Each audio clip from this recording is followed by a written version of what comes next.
Hello and welcome everyone for this video tutorial on chapter acid, base and salts. Topics which we have already covered are naturally occurring acids, mineral acids, acids and bases in laboratory, how do acid reacts with metals, how do acid reacts with metal carbonates and metal hydrogen carbonates, how do acid reacts with metal oxides, how do base reacts with metals, how do base alkalis react with oxides of non-metals, etc, etc, etc. So basically what we have done is we have already studied about acids and base, as well as we have already studied pH value. Now the thing which we are going to study is salts. What are salts and how should we treat them? So the first question which arises here is, what are salts? Answer to this question is, salt is the product of neutralization reaction between an acid and a base. This is the general definition, most general definition of the salts. As we have already discussed that, we had a discussion on this topic that in science we can't have a single definition for any one topic. So here are the list of other definitions. Salts are made up of positively charged ions and negatively charged ions, and they release the same when dissolved in water. The opposite ions are held together by electrostatic force of attraction.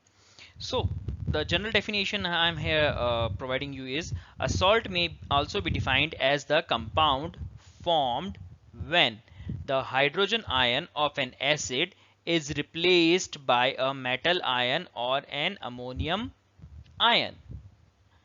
I'm repeating once again, salt are those compounds formed when the hydrogen acid or hydrogen ion of an acid is replaced by a metal ion or an ammonium ion.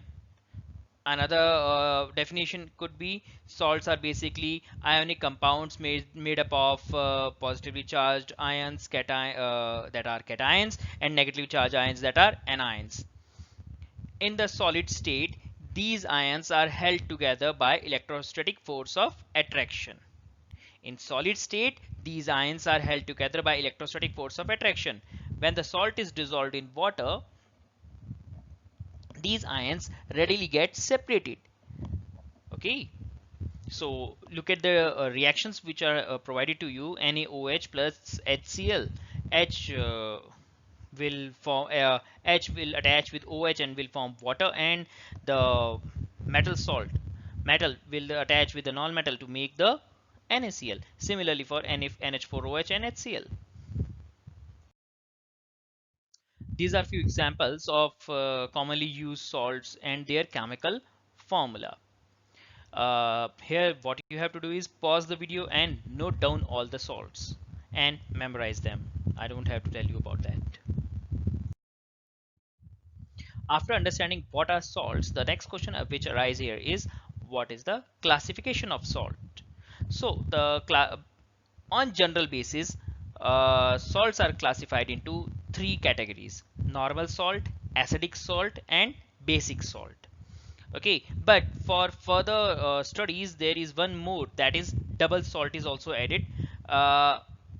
Only few names are in their syllabus and formula is there. No, not much definition and nothing, but still it's better if you know this, because in competitive exams these questions are asked very easily. Again, classification of salts on the basis of chemical formulae. So on the basis, it is I should say the normal salt is the one which does not contain any ionizable hydrogen atom or hydroxyl group. This means that it has been formed by complete neutralization of an acid by a base. For example, NaCl, KCl, NaNO3, K2SO4, etc, etc, etc. Okay, or another definition for the same thing is, when all the replaceable hydrogen atoms in an acid molecule are fully replaced by metal ions, the salt formed is called normal salt. Got it? Now similarly for acidic salt, an acidic salt still contains some replaceable hydrogen atoms. This means that the neutralization of the acid by base is not complete. For example, sodium hydrogen sulfate NaHSO4, sodium hydrogen carbonate NaHCO3. Okay. Another definition could be the salt obtained from partial replacement of ionizable hydrogen atoms in an acid molecule by metal ions is called acid or acidic salt. Next is basic salt. The definition which is on your screen is the salts which contain one or more hydroxyl group coming from base along with the anion coming from the acid is called basic salt. Or another is I should say the another definition for this is a basic salt still contains some replaceable hydroxyl groups. This means that the neutralization of base by acid is not complete. For example, basic lead nitrate, okay, uh, basic lead chloride, basic calcium chloride. Understood?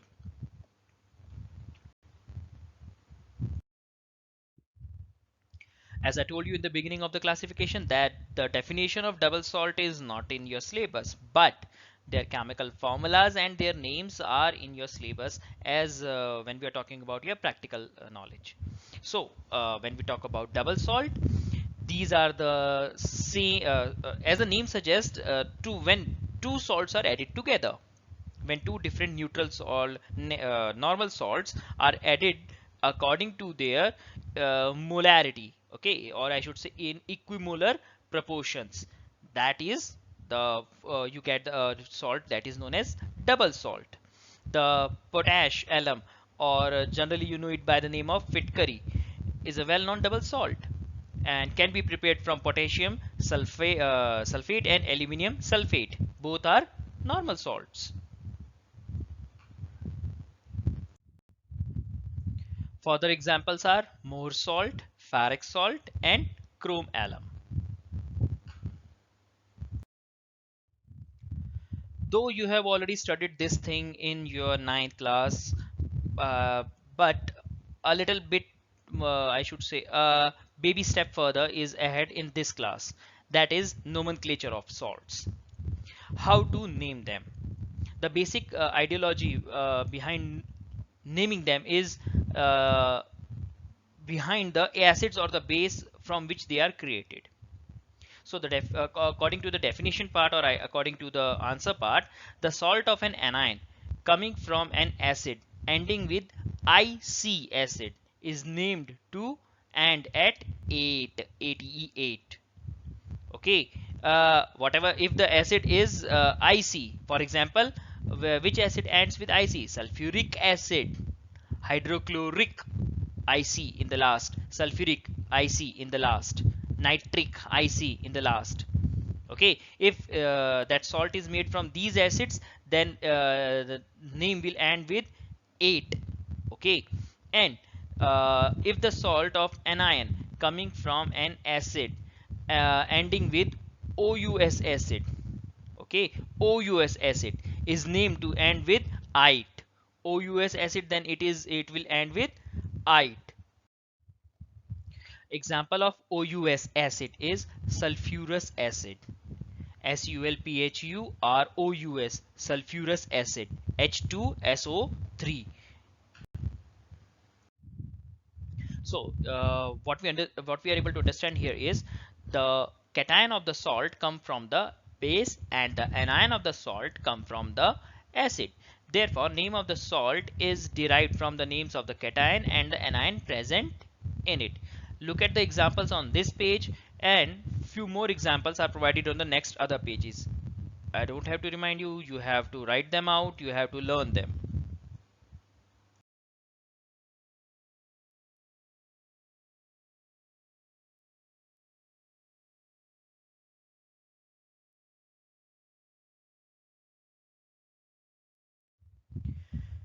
Generally, when we are dealing with salts, what we used to do is we mark them by their family.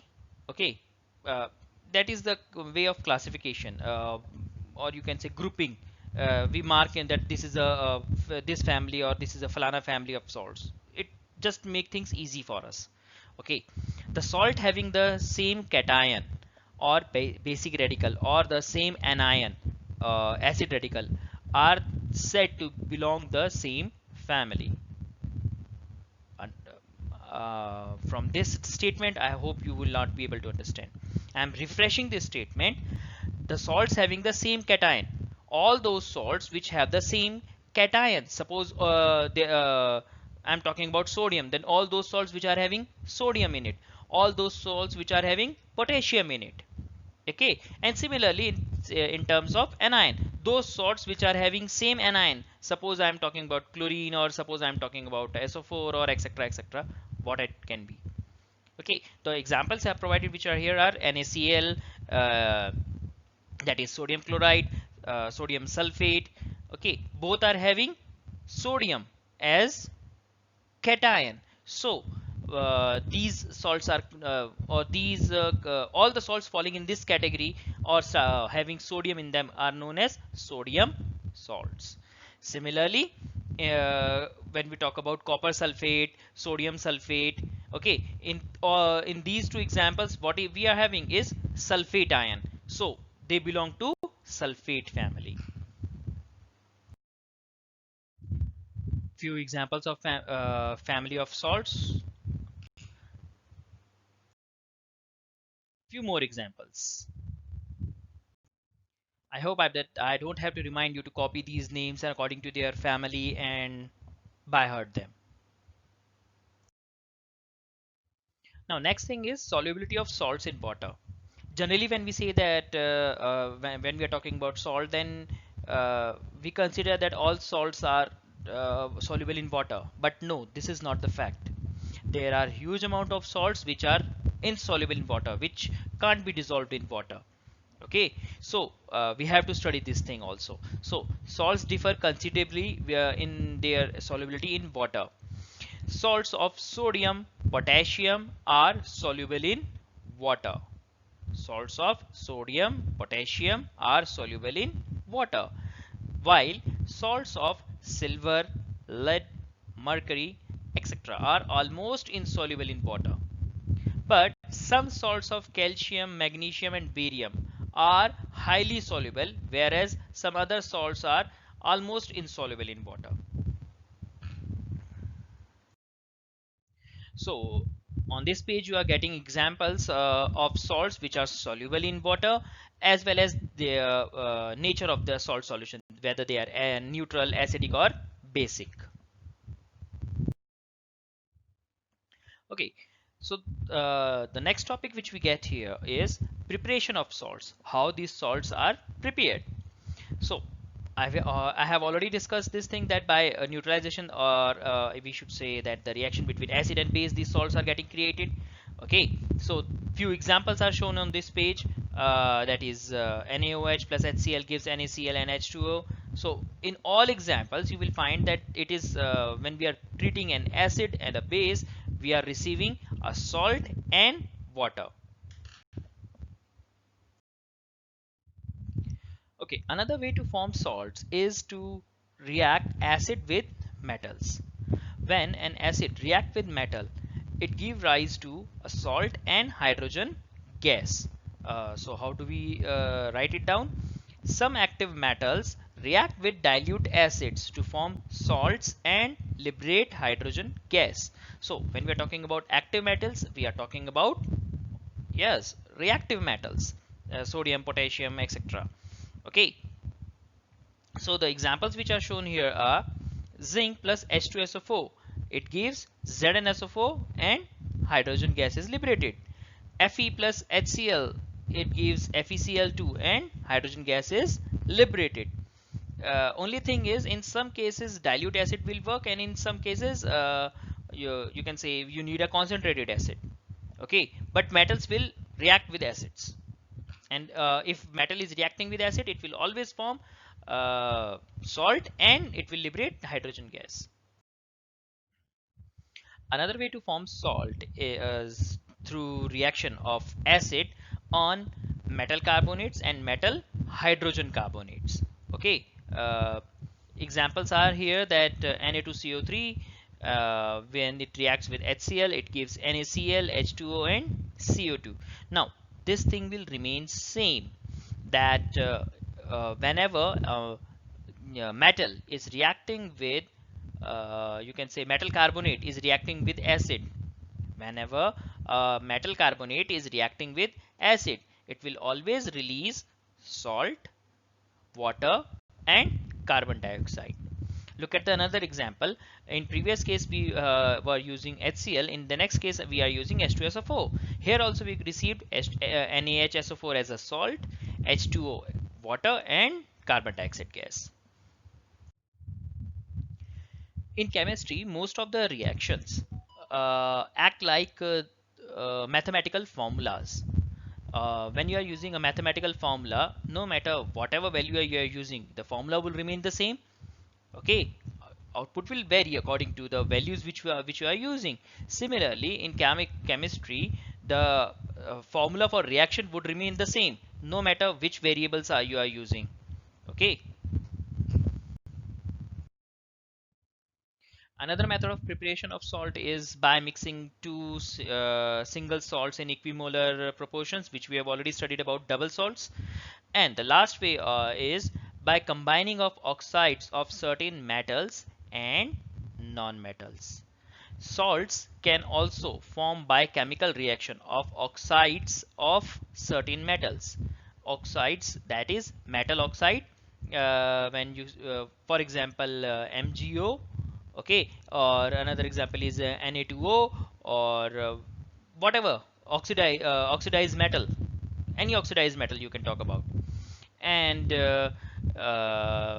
when these react with non-metal, okay, uh, the examples here is Na2O, that is oxide of metal, plus SO3, that is oxide of non-metal. When they are treated, they are able to form Na2SO4. Similarly, MgO, oxide of metal, CO2, oxide of non-metal, when they are treated together, it formed MgCO3. Okay, now it's your duty to give names to these salts formed, Na2SO4 and MgCO3. Okay, last but not least topic for today's discussion is the pH of the salt solution. We know that salts are ionic compounds. Almost all salts are solid at room temperature. So there is no way to measure the pH of any salt. If you take a pH paper and if you dip it inside any salt bottle, that pH paper is not going to work. But this pH paper will only work when this salt is mixed in water. Okay, when we have a solution of this salt with water. Okay, or we can only measure the pH of salt solutions in water and universal indicator. Okay. So what we conclude from here is the pH of the salt solution can be predicted from the nature of the parent acid and base. For example, if we are using a strong acid, if you are treating a strong acid with strong base, the salt formed will always be neutral. For example, uh, when HCl, hydrochloric acid, is treated with NaOH, then always we will receive NaCl. It is a neutral salt. Another thing is when a strong acid is treated with a weak base. Strong acid with weak base. Now because acid was strong, so some property of acid will be remaining with the salt, so the salt which will form is acidic. Similarly, when we are treating a weak acid with a strong base, because a base was strong, so some property of base will remain with the salt, so the salt which will form here is basic. Here are some examples of the parent acid and the base of some salts and the nature of their solutions in water. That's all for today. Thank you. Have a great day.